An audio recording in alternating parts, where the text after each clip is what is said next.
అందరికీ శుభోదయం. ఈరోజు టేస్టీ బెడ్స్లో మనం ఏం చేసుకోబోతున్నాం మీకు తెలుసా?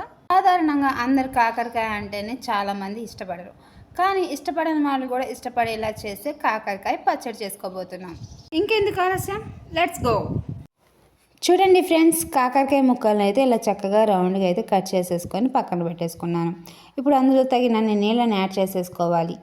ఇప్పుడు కాకరకాయ ముక్కలు కొంచెం చేదుగా ఉంటాయి కాబట్టి ఆ చేదు అనేది విరగడం కోసం కొంచెం చింతపండు రసాన్ని కూడా యాడ్ చేసేసుకొని ఇలా అయితే ఉడకబెట్టేసుకున్నాను. ఇవి ఉడికిపోయినాయి, పక్కకు తీసేసుకుందాం. ఇప్పుడు స్టవ్ ఆన్ చేసుకొని కడాయి పెట్టుకొని అందులో డీప్ ఫ్రైకి ఆయిల్ పెట్టేసుకోవాలి. ఆయిల్ కొంచెం హీట్ అయిన తర్వాత అందులో ముందుగా మనం సిద్ధం చేసుకొని ఉంచుకున్న కాకరకాయ ముక్కల్ని కూడా వేసేసి చక్కగా వేయించేసుకోవాలి. చూడండి, ఇలా వేగిపోయిన తర్వాత వీటిని పక్కకు తీసేసుకుందాం.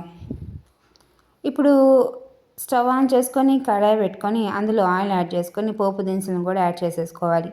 అలాగే 1 కప్ చింతపండు రసాన్ని కూడా యాడ్ చేసుకోవాలి. 1/2 కప్ సాల్ట్ని కూడా అయితే యాడ్ చేసేసుకుంటున్నాం.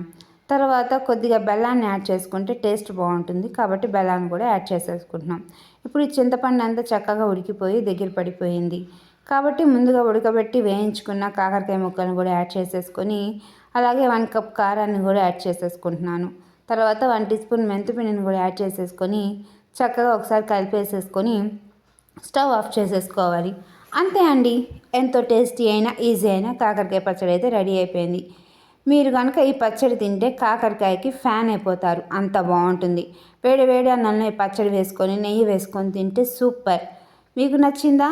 మీరు కూడా ఒకసారి ట్రై చేసేయండి. లైక్ చేయండి, షేర్ చేయండి, సబ్స్క్రైబ్ చేసుకోండి. మా ఛానల్ని అలాగే సపోర్ట్ చేయండి.